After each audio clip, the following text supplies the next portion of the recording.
Welcome to another episode of Poets in Montana. I'm Mark Gibbons, and I'm the Poet Laureate of Montana at this point in time. And I have with me today a poet who I've known for a few years, maybe about 25, 20, more than that probably. But anyway, we met each other in graduate school.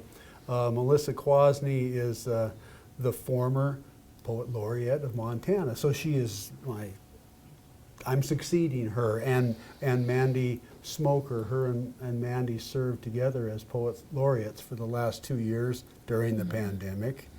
That was, I'm sure, an interesting, challenging. Yeah, and so now she is going to share with us some of her work, and then we're just going to sit around and chat and. Yeah, I don't know what I'm doing here. So anyway, Melissa, I know you started out as a novelist. You wrote a couple of novels, or at least maybe you've been writing poems all along. But when did you first start writing poetry? When you were a kid? Right. I started writing poetry. As I've said before, that I came from a family that wasn't literary, like we think, oh, poets come from these houses with roomfuls of books, and their parents are great readers. And my parents ran the Polish bar with my paternal grandparents, and so in northern Indiana. And it wasn't that they didn't want to read, it was that they had no time to read. They worked all the time. And so I did like to read as a child. My grandmother, who took care of us a lot, read us, Golden Treasury books, and then let me have a book club as I was, getting like 9 or 10. And I discovered the library, which was the best. And still is thing. But then I had like a lot of poets of our backgrounds. I had a great teacher. I had a teacher when I was a freshman in high school who, and public schools, they were fabulous then. I think they're fabulous now. I had an unlikely experience of having a teacher who was a Chaucer scholar. And he had a PhD in Chaucer studies. And he would come in and he would just recite. And, it's in Middle English. You can't understand anything. But foreign language.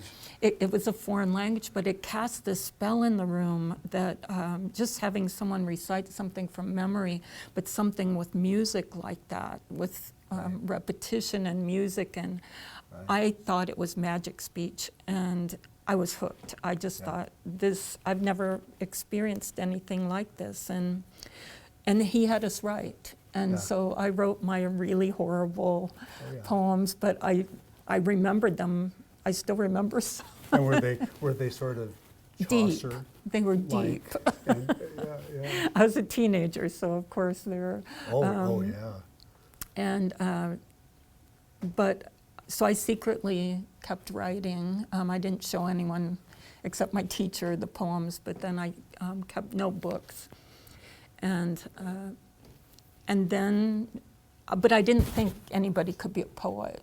No one told me that there were real poets in the world. Right, certainly not from your hometown. No one. There were no poets in my hometown, or no one admitted to it. Yeah, exactly. And so. Well, I mean, oddly enough, and I as soon as you started talking, I thought, I know we must have talked about this, and when we first met each other, we must and we're going to classes and whatnot, because it's almost identical to my own experience growing up. Really no books in the family to speak of, and a high school freshman English teacher that shows up young, vibrant, tells us that we're going to read Shakespeare out loud, and it was like, I was like hooked, even though high school kids can't read for, Right. Still, it was just that iambic pentameter and that the sounds and the rhymes and all, and I didn't really know what the hell was going on half the time, but I just loved It's a it was power. mesmerizing. It is. It's what nonsense verse, why it works so effectively was just on sound alone, I think, Right, a lot of times, right, you know. right. So that's interesting. I mean, we and then of course, as I know I mentioned to you, James Welch wound up coming to Right. my high school, and I was a junior at that time. How lucky. But that was the first time that I realized that somebody could Could be write. right. You know, Could be a somebody like poet, us, Could be, you know, right, nobodies right. could I write didn't things know down. even that the people actually were poets in contemporary life. Right. Until in just a kind of lucky or a miracle, I ended up coming to the University of Montana As to a college. freshman? Yeah. Yeah. And Right out of high school? no, right out of high school, I went to Indiana U for 6 months. I was like you. I was the first person in the family to go to college. Right. I had no idea what I was doing down there. You know, it's a huge university, and Right. and I think the first semester I took Chinese, journalism, Russian literature, and something else. I just saw this catalog and I went, oh. Yeah, exactly. you The know, possibilities. the possibilities. And I kind of drowned there, Yeah. and ran out of money and really out of calm Yeah. after a semester. So I went back and worked in the factory that I worked at nights when I was in high school. And then I hurt myself and I went, what am I doing? I'll be here. If I don't go to college, I will be doing this the rest of my life. And Right. so I went to the library and I looked up all the out-of-state tuition costs, and Montana and New Mexico had the cheapest in the country. So I picked Montana. There you go. And I came here. I'd never been here before, and I just, of course, like everyone does, you smell the pine in the air and you just fall in love with the place. And my angels brought me here right when Richard Hugo was here, and Right. so he kind of took me under his wing, and Right. I got to sit. I took his classes. I got to sit in the graduate classes. I was terrified, but I sat in almost the whole time in the Right. graduate classes and just listened to him. He was a big influence, and Madeline DeFries was, you know, as everyone says, she was the craft person. Right. She taught you to listen and to everything about form. Right. What would you say Hugo taught you? Music, for sure. You know, like what he says, if you're going to err on the side of sense or music, go for the music. Right, right. And definitely he had that cadence in his work, as the joke goes, that Exactly. everyone sounds like Right. Hugo after they Right. study with Hugo. I don't Right. think I do anymore, but probably everybody thinks that about their own work. Well, I mean, I think probably everybody that studied with him or studied him had that for a while. Initially, young poets, Right. and you know, most of them shed it or they Yeah, stopped you being move, poetry. You know? move past it, but I think that and his authenticity, his openness to any kind of poetry, as long as it was authentic. Like he was a good bullshit detector. Right. You know, Right. if his kind of thing was, why would you want to write this poem? Like, Right, and you could right. tell, like, they did it for class. Yeah, exactly. It didn't come and out of you. It didn't come out of you, and Yeah. so he could. I learned a lot from him, and just the seriousness of the endeavor. Right. Yeah. And you know, I mean, and some of it too. Thinking about him personally, and a lot of, I guess, poets from that time, male poets anyway. A lot of them came out of the war, and you think about those people that had those kinds of experiences and then decided that they were poets or needed or were, and decided they needed to commit to that. That was an interesting sort of transition Yeah. to make. Yeah, that's a great point. That is a very good point. And I wouldn't have made those distinctions at the time because it was I was just on that line of second wave feminism. Right, And so we didn't read any feminists when I was in undergrad. No. Yeah. But as soon as I got out, the community that I moved to the Helena Basin Boulder community right out of college and met all these women who we had reading groups, and we were reading Susan Griffin, and we were reading Women in Nature, and all of Adrienne Rich, Dream of a Common Language, and Audre Lorde, and going to cities to hear these people, and Right. hitchhiking there or whatever. And that was a very exciting time. So that was a good balance after the more Western, Yeah. as you're saying, masculine Male-dominated, for sure. voice of Hugo and A lot William of Kittredge. a lot of that had to do with time too, the time frame. I did. mean, it was, you were right. Finally, that started to break that wave, and women were given a voice in the broader Right, society. and it really just happened. Women in Nature, Susan Griffin's book came out in 1977. That's the year I graduated from undergrad. Right.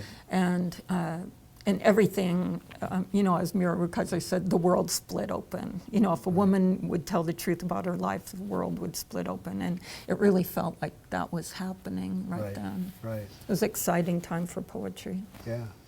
I know. By the time, I stumbled around and found my way back towards the university, towards a writing program, to sort of focus more on the idea of craft in writing poetry, because I was writing a lot of shitty poetry before that, and had reams of it, But when I remembered that was one of the things that struck me. Well, it was already happening, like you say, in the world at large. But what struck me about the university and the department at that time was that it seemed to be, I would say, almost female dominated, or there was a balance, a definite balance, but it seemed like women had really taken over. I mean, taken over the world of poetry. They were winning all the prizes, Right. and they were just like, taking off like wildfire. So, Yeah, that's interesting that you noticed that, because not everyone did notice that. Well, I suppose. I'm thinking of, in one of Rich's last books of essays, she has this story about, she was the silver tray, given to you, everything given to you on the silver tray sort of poet. She grew up in a very educated household, professor father, and won prizes from the time, Ivy League, and won prizes right away in that. And then, and was, won the Yale Series of Younger Poets Award and the whole thing. Right. And then when she became a lesbian and she split and wrote Diving into the Wreck and her feminist work, Right. she was embraced by women, but the greater establishment were shocked. And she has this story about one of her friends during that time where they were both prize winners, and that they finally met after 50 years, and he said, "So what happened? You just disappeared." she was thinking, those were the most visible, successful years of my life. But to him, it was like she just disappeared. It's a became a non-entity. yeah. I think things are not so divided now. That it's another really exciting time for poetry. I think, especially for young people. There was that period for a while where they were doing the. Was it the Library of Congress, I think, was doing those surveys about reading every year. And I don't know, it must have been around the time we were in graduate school or something. Mid-90s. Yeah, that they were saying hardly anybody in the country was reading poetry. That Right. Poetry is the dead. rate was just going. Right. Does poetry matter? Does that poetry kind of question. Dean And enjoyed it.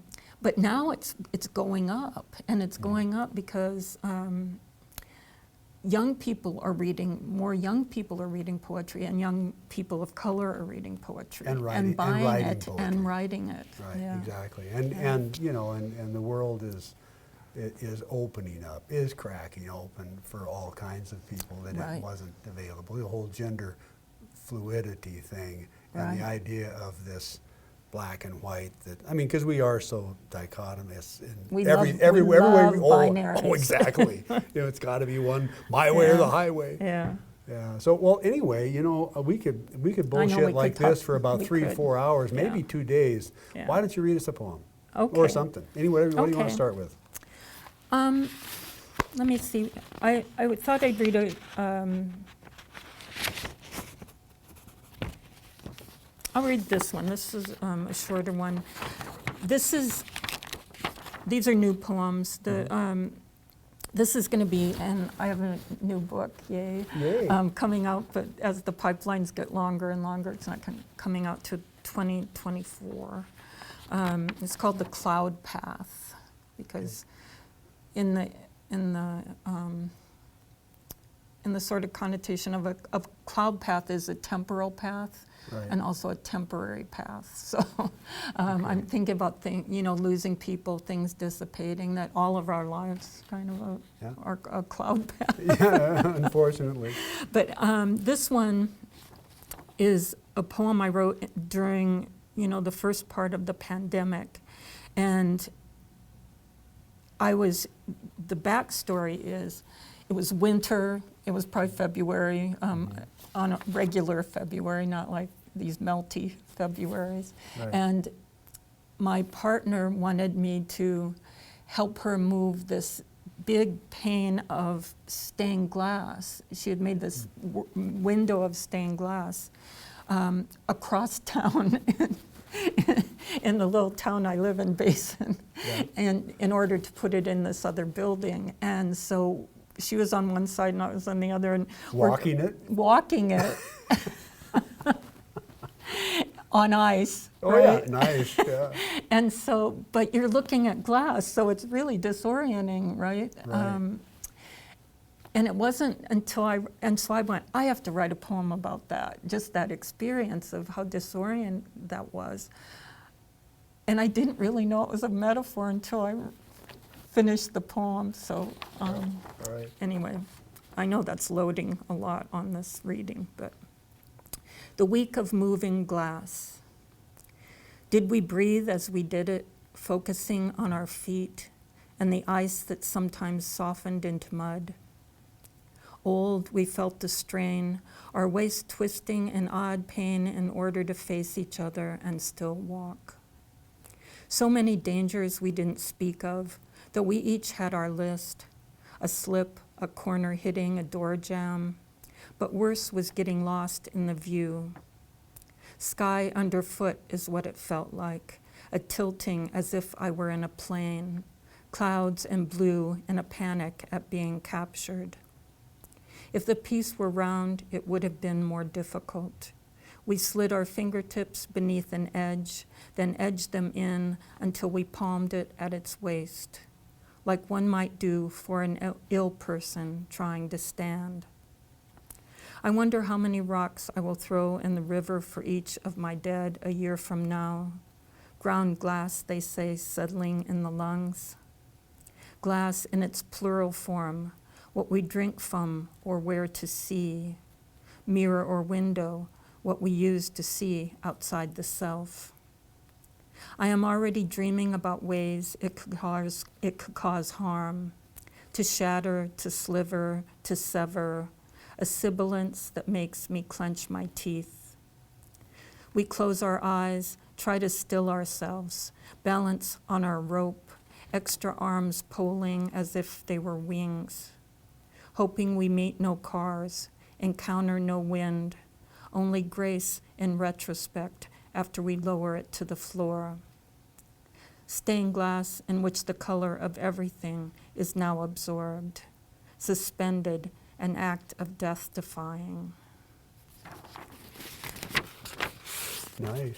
What was the title again? The Week of Moving The Glass. Week of Moving Yeah. Glass. Yeah. And it just made me, it wasn't until the end that I realized, that's how the first days, that first months of that pandemic felt, is that you were walking on moving glass, or you're seeing the world through moving glass, or something, that it was, everything felt so precarious. Disorienting. Disorienting and precarious. Yeah. Like, you know, you're just going to hit your elbow against something and everything's going to shatter. Right. I don't know. Well, and it was interesting. I'm glad you gave that little introduction. I mean, I don't, you know, we don't know. I mean, like our friend Gary Lundy, he hates it when I say anything before you. Oh, don't read a poem. Don't say anything before the poem. Just read the poem, right? And it's like, yeah, but you know, I mean, it's a totally different experience if you do get some kind of a piece of backstory that allows you to really write it in that vein. Not that you need to, because somebody will pick that up in a book and won't have watched this episode. Right. So they're going to have to read That's the right. poem and No, experience it as a poem. And you hope that they do and bring that to it. I think poets choose to do it in all different ways. Like, I've done whole readings where I don't say anything between readings, and that's a whole different experience. It almost feels like you're a musician, that you're just casting your spell. And you actually, you talk a little bit, but your work is so performative that Well, and it's pretty narrative, most of it. You know? it's I mean, narrative, right? And so you don't You don't think that was take a lot. narrative? Well, yeah, it was. I do. But I mean, I say most of my work, I think, tends to be. I do a little dancing around and handstanding here and there, but for the most part, a lot of it tends to be narrative in a way. Right. You know, and as I say that, and having just sat down and read through your stuff again the last few days, your stuff is narrative too. But of course, one of the things that struck me from the get-go with your poetry from graduate school, which is where the Thistle poems, I think, came from, was your relationship to the natural world. And when you think about that poem you just read, in a way, but all the other books are very much of the natural world. Oh, the title of the new book, The Cloud Path. The Cloud Path. Yeah, I mean, it's all very earthy or related, but there is a human element and a narrative that goes throughout it. I mean, it's like you're walking us along through all of this. But Right. You just said a lot that makes me not think. that was a question, but you jump in anywhere you want. No, everything you said brought up a different idea for me. Yeah, It was, I think, when I smiled, I remember graduate school, and I remember writing Thistle, and I was very much in a really tight lyric form, and first of all, with nature, with forms of life other than human life. Right. That's where I get most of my information. Right. I mean, more so than people, I think. Right. That's my poetic information, my spiritual information comes Right. from that kind of attentiveness. And I was working on that with Thistle, where Thistle was, as you know, a book where each poem was focused on a different herb, plant, Flower. and its relation to healing of some kind, emotional healing, physical healing. And I remember bringing in one poem, and people were saying, you can't just have the image. You can't, you have to help us, not help us out, but that you need something else besides just the natural image to focus on. So I was really trying to break that up. And we had Greg Pape in the class, and he was saying, well, you need a longer line if you want to say all the things that you want to say. So so I brought in a poem where I had done it the old way. And you said something like, Melissa, this is just what you've been trying to break your form. So I brought it in again with all these lines in between, and it really worked. And then I brought in another one of those old poems, and I remember you going, "We're back." Smart ass. I never forget it because it was so true. You saw it so clearly that that I had reverted to form. I've been trying so hard to break out of something, and I went right back in. And Well, a form is, I mean, once you've done that to yourself, you've given yourself a form. Well, I mean, that's why, one of the reasons why writing in form does what it does. It forces you to play on within the form, and right. so, you know, and whether that's good or bad, that's a judgment call. Who knows? I mean, it's No, it worked for me because I didn't have enough room to incorporate my reading, my thinking about things. I was so stuck on the image. Like I think I am narrative to a point. I think you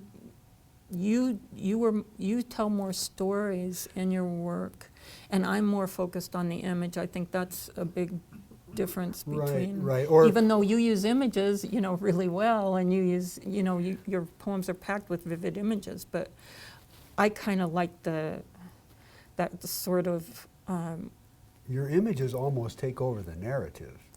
yeah. That's what I'm thinking. I Yeah. mean, it's No, like that's- your narrative is an earth-speaking narrative. Right, right. And so you take on that sort of a persona as opposed to a human sort of Yeah. voice. I I'm guess. just fascinated with the imaginative properties of the image, of the transformative properties of the natural image specifically. Right, But right. and so just been experimenting around on how to pack the images in without the cluster of images that I want to use, and have that develop into some kind of statement, Right. and different poets have taught me more how to do that Right. in recent years. Right. Interesting. Yeah. Yeah. Yeah, and sometimes, I mean, after a certain point in time, you're always evolving and changing, but stuff just happens at a certain point too, and I don't even think you can explain it as to why or how, and sometimes they're happy accidents, but Right. you know. Sometimes you start reading someone and you go, oh, they found the solution to this. Yeah. Like when I started reading Renee Char, I said this, and so I wrote prose poems for 3 years because the form actually helped me go from image to image more naturally than with lines where you have all these silences between them. Right, right. Yeah, well, how about, do you want to read something else? Anything in Sure. particular? Go ahead, I'll let you choose until you run out of choices, and then I'll ask you to read something. Okay, let's see. How about if I read, well, in my latest book, Where Outside the Body is the Soul Today, I have both lined and unlined poems in it. And the return to the line was very intentional. What did I learn from writing prose poems for 3 books, for Right. 10 years? What, Right. what happens when I return to the line? So I think I'll read a line poem, and then I'll read a prose poem from the book. Perfect. And these poems, as you know, because I think you have the book, the line poems are all kind of titled by the deer people or the antelope people, and that comes partly from the native concept of that all non-human forms of life are persons, and I think that's a really important concept, and a consciousness-changing Right. concept, and also from this one of my favorite esoteric readings is this Henry Corbin, this Sufi scholar, who wrote a lot about the imaginative and the imaginal realm and the image. And he says the question, if you want to know what the earth is, the question is not to say what is the earth. The question is to say who is the earth, who is the mountains, who, and that flips it too. So I decided to do these to just ask myself who are they, and then write a poem about it. So this is the deer people. Stumbled under the shade of birds, scratched a little hollow in the dirt and hid the rings there. Moved quiet and alone among the others, as if through snow, wearing the sage wristbands. Considered sunshine and its synonyms, considered its antonym, the ebbing tide, spotlit, entered from the wings. Stepped into a spirit world where the natural show themselves, wearing a guise of the same. Disconnected little dreams, false continuum, often a complete and common shyness. To candle is to examine an egg's freshness by holding it to the light, hole in the ozone, hole in the soul's tallow lining. That grown men can hold their guns to the soft belly of a child, that they can shoot someone who is so afraid. The violence we have allowed to blow through us, a locked bedroom door bucking in its casement. Considered peace and its synonym, the white-tailed doe and her fawn, crossed the field of the mind meadow-wise. To ask a question is a promise that one will listen, how the fur is within the fire, wind in the windrow. Saw not particulars but glow, fed off the nose, cleared the air of all but the smell of clover. So you can hear the line breaks, right? Yeah, well, and particularly in the very beginning, it seemed to be very, very image loaded, and then there seemed to be like almost a turn. I don't remember where exactly that was, where it, where it becomes more. It changes a little bit. I mean, it seemed to me the first half and second half. And it should. I mean, they're couplets, but that's the trick of any kind of thing. How to have, if poetry is patterned speech, how to vary the pattern enough that you don't sound boring. Yeah, TikTok. Exactly. Let's see. I'll read what I consider the title poem. This is a prose poem. And the question in the book is, of course, this book came out of, I read a poem by Christopher Howell, who is one of my just touchstone poets, called Letter to the Soul.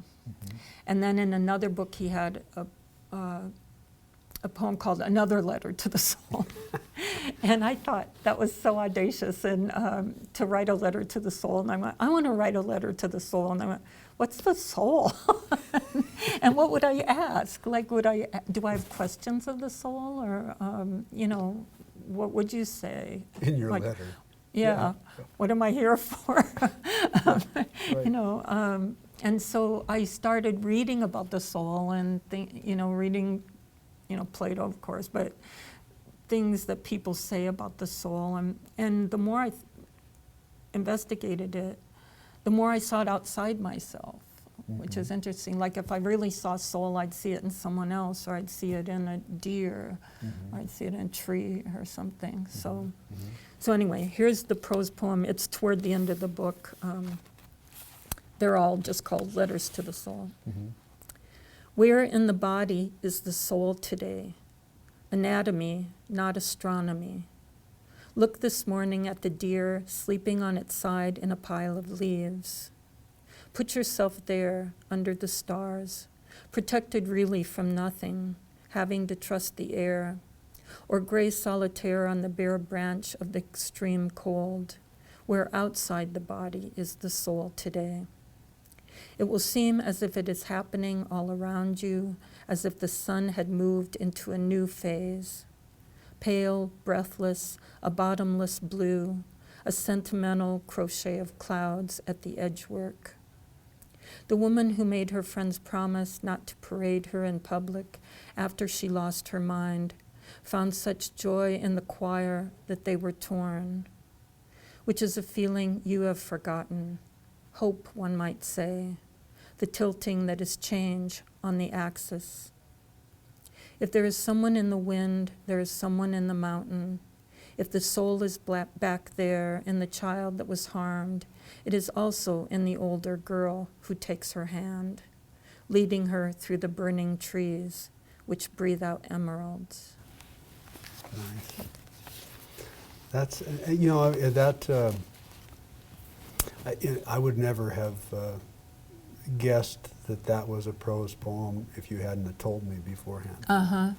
But it sounds different than the first one, right? Well, it does. Yeah. Yeah, it does. But, you know, I mean, in trying to visualize a form, because you told me the first one was written in couplets, and I didn't visualize that when I was listening to it.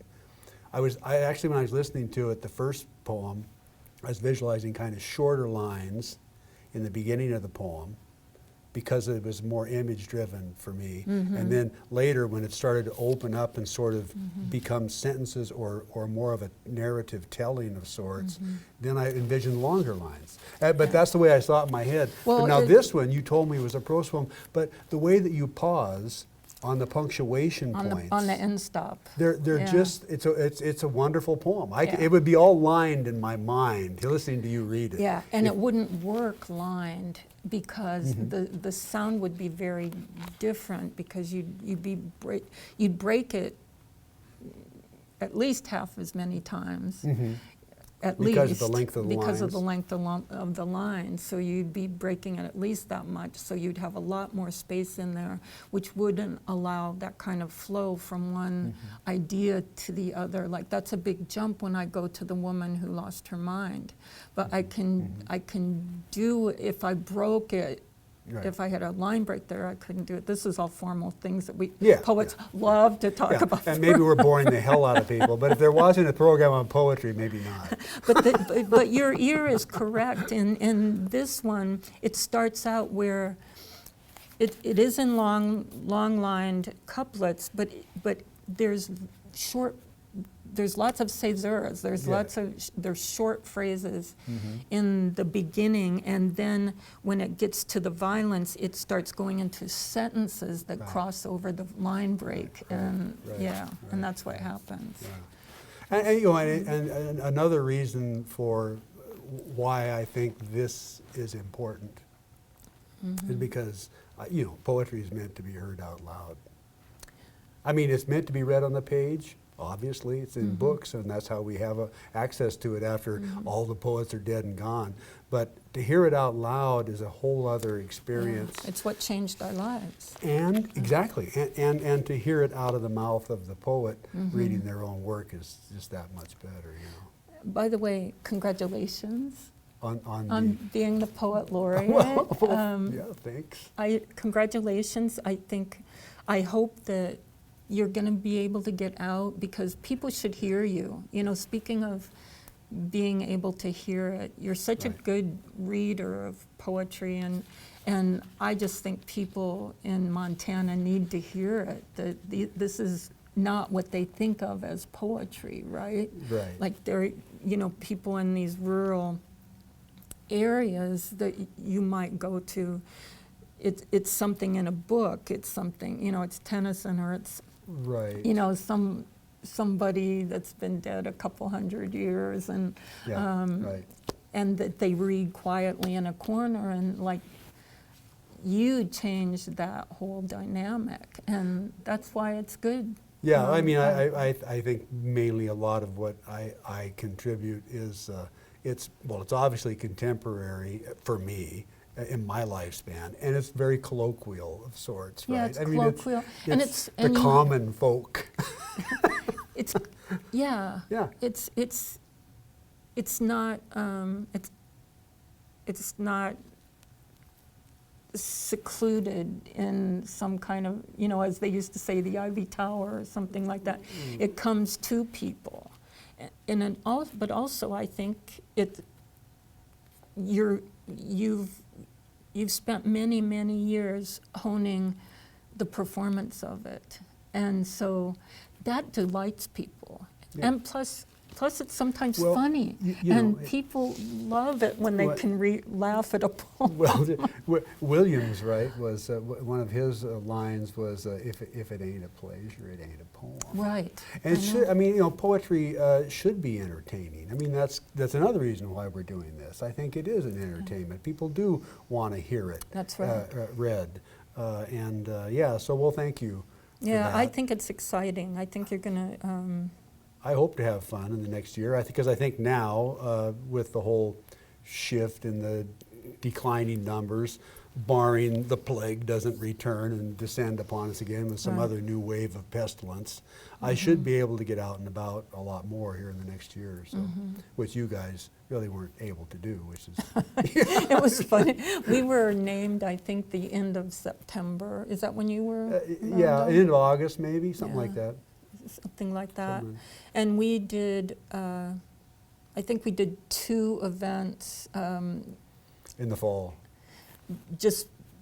In the fall. It took us a while, it takes you a while to get going and everything. And I think we read at the Women's March in January in Helena. And we came over to Missoula and we did a collaboration with the art museum here. And then the rest of our whole residency, everything was on Zoom. But I love working with Mandy. It was, we're still working together because we got a fellowship. And you'd worked together before. You'd done the anthology together. Right, we did an anthology of contemporary poems in defense of global human rights. Right. And we'd worked there together. We had taught together a little bit. I was teaching at Carroll for a long time, so Mandy always came to my classes and read, and I just have enormous respect for her. And so it was great for us to work together as poet. The governor wasn't so sure he was going to, what do you mean 2 people? Right. And then you go, it's not costing you anything. No extra money. Yeah. Well, I afterwards, when it came time to for me to apply or put in my 2 bits worth for this position, I spoke to the people at the Arts Council about the idea of doing what you and Mandy had done, because it seemed like, well, that's a natural idea. I mean, there's plenty of things to do, and why not do it with a couple of different people? Right. You're just doubling your fun. pleasure. Right.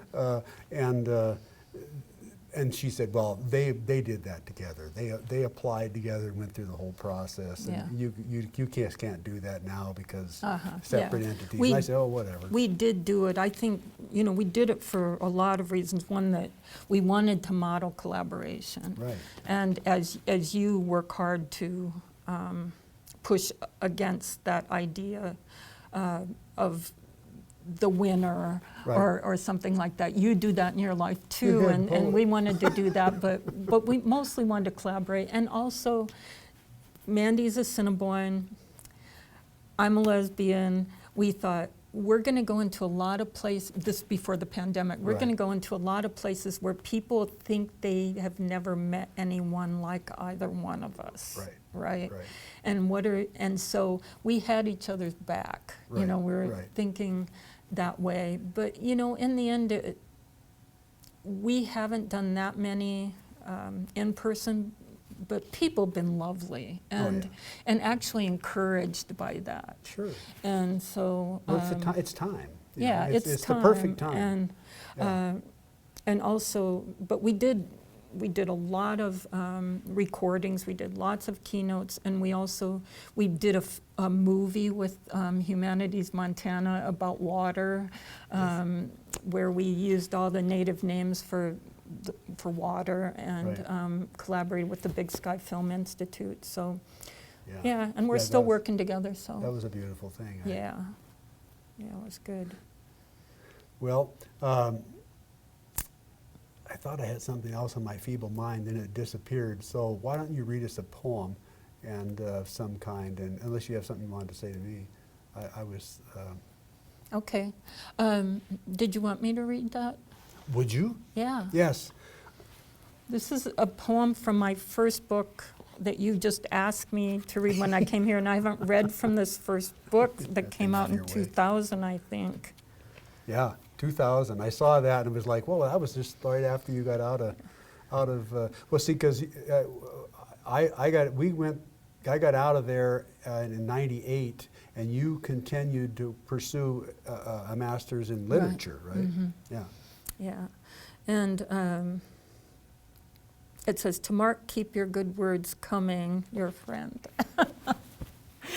So this was my first book of poetry. I'd published 2 novels, as you said before that. I don't know why. That was, I always take side roads. Like I get, Yeah. distracted. Yeah.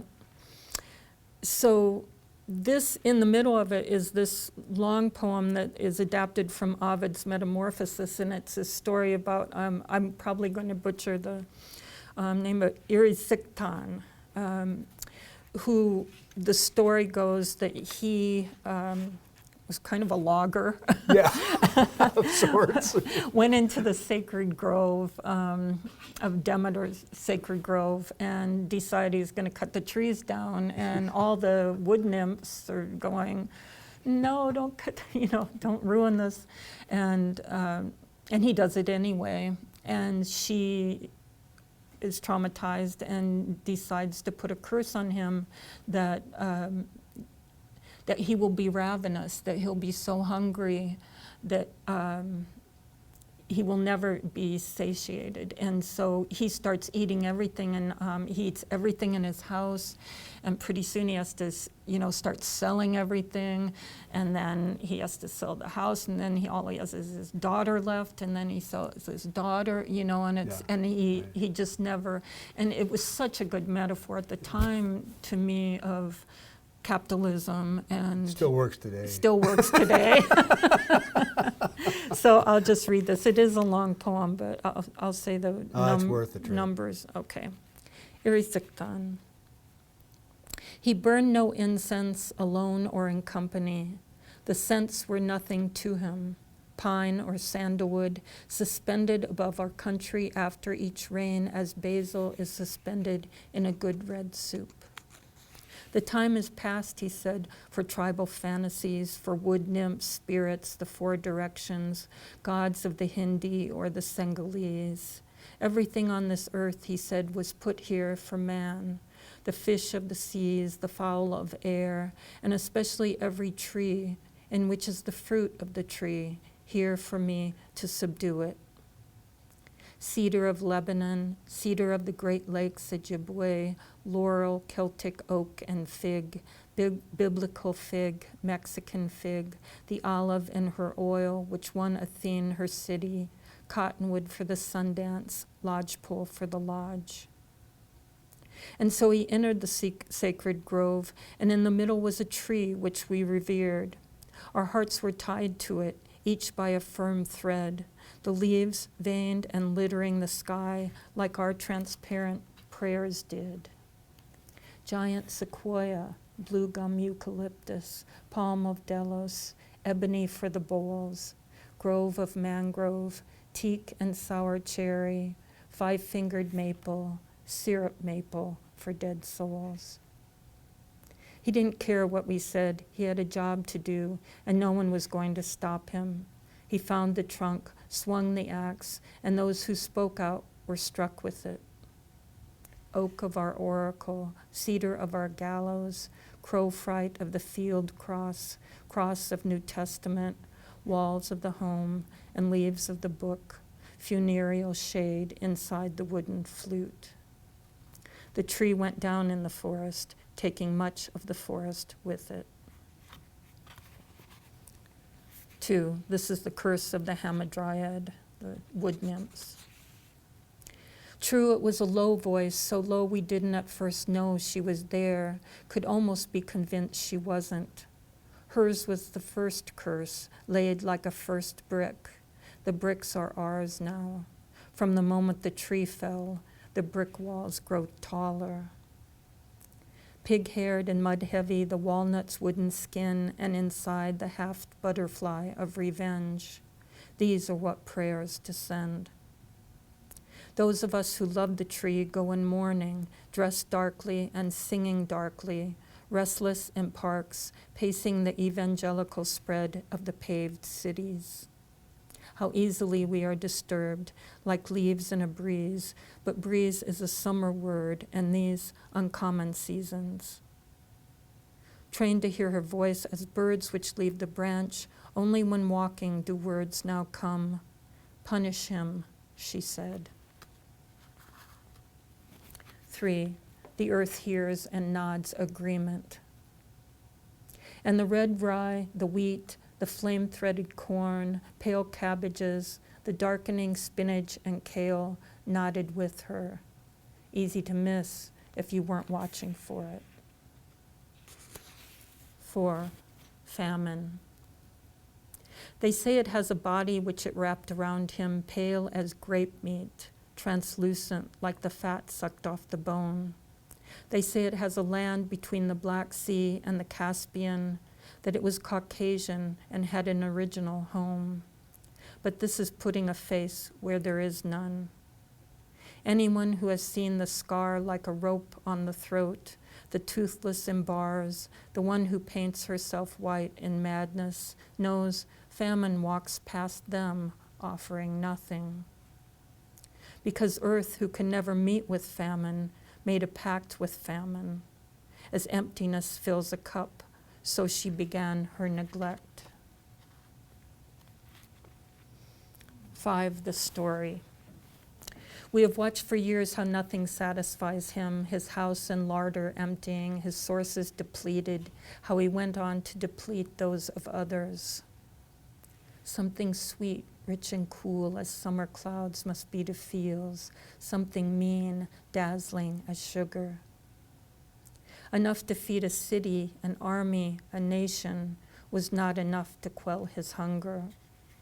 Something salt, something spoon, something to bite or cut with knives, something young, something perfumed.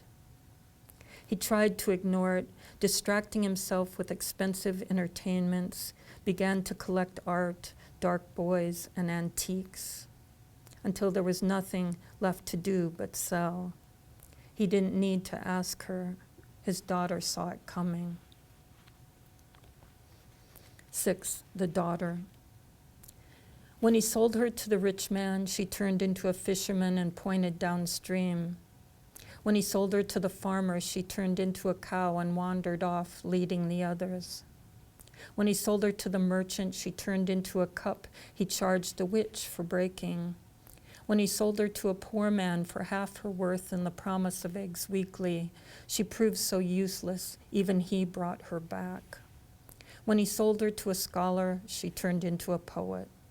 When he sold her to a doctor, she was his first incurable disease.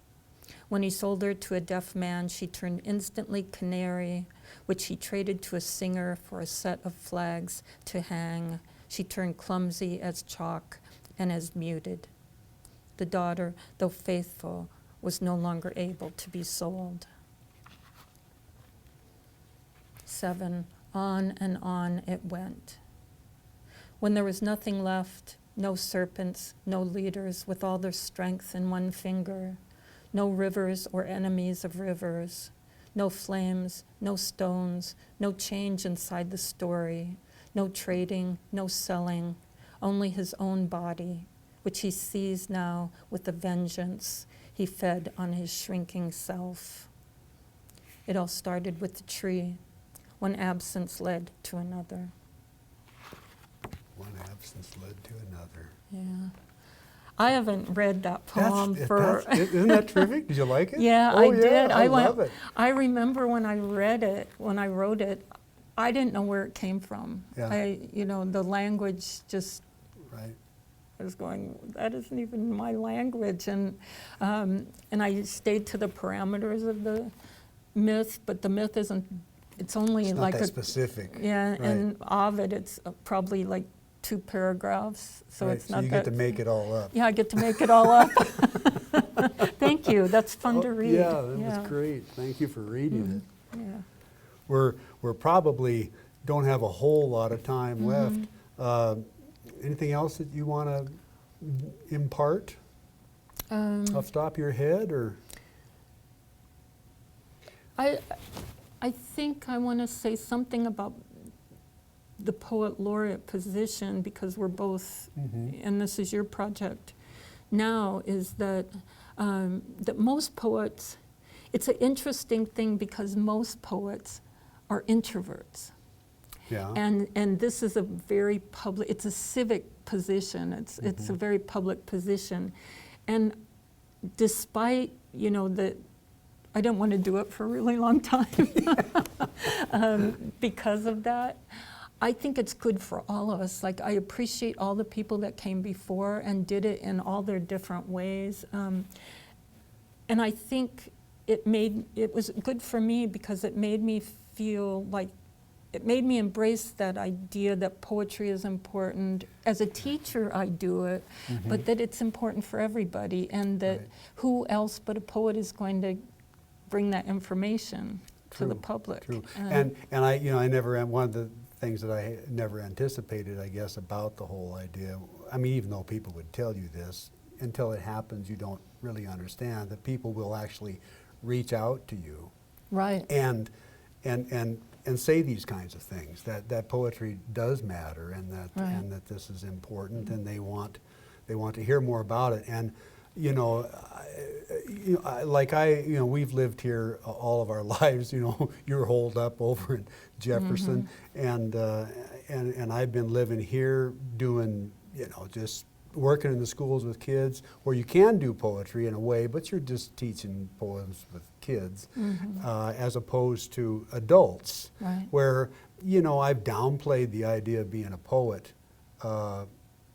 in a way, simply because you're out doing another kind of a job and you're working with people. So I mean, if people say something's like, "Oh yeah, I write poetry too," but it's not something that this position allows you to celebrate the fact that poetry is important. Right, you're the ambassador, and Yeah. and if not you, who?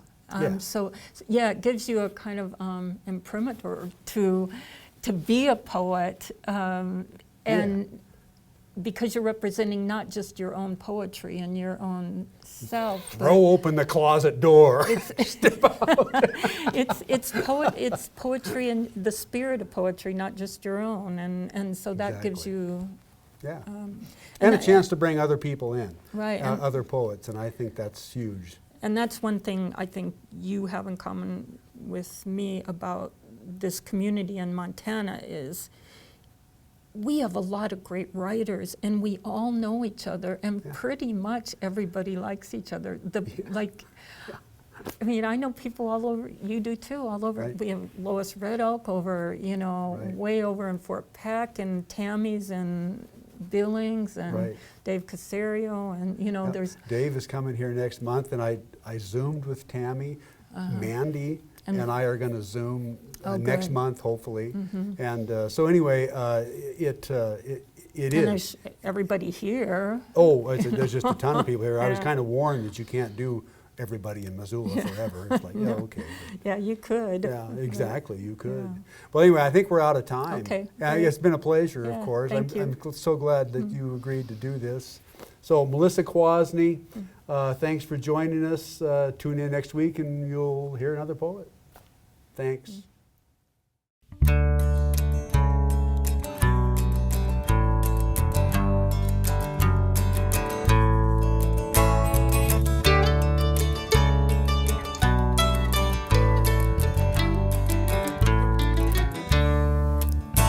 Got a lifetime filled